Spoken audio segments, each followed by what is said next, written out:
Bonsoir à toutes, bonsoir à tous et bienvenue à cette session d'information.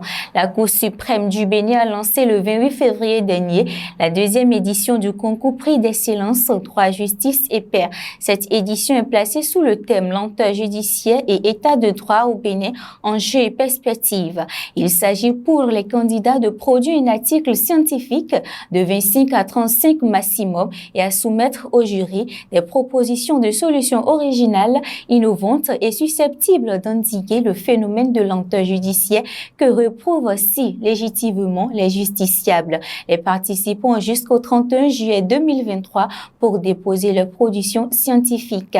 Un atelier multi-pays sur l'éducation inclusive des filles se tient depuis hier à Cotonou, organisé par l'UNICEF Bénin en partenariat avec le ministère des Enseignements maternels et primaires. Cette rencontre sous-régionale permet aux participants de s'outiller davantage sur l'éducation inclusive des filles afin d'obtenir plus de résultats probants.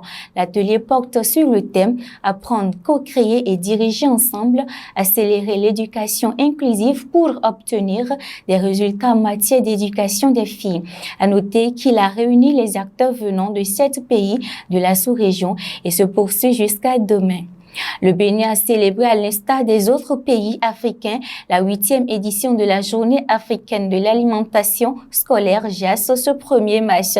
Cette journée permet de fédérer tous les acteurs autour des questions de l'alimentation scolaire en Afrique.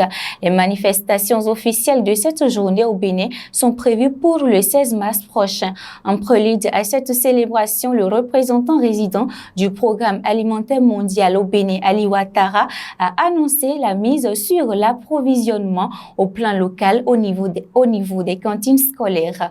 Cette initiative du PAM va stimuler et booster la production et l'approvisionnement au niveau local.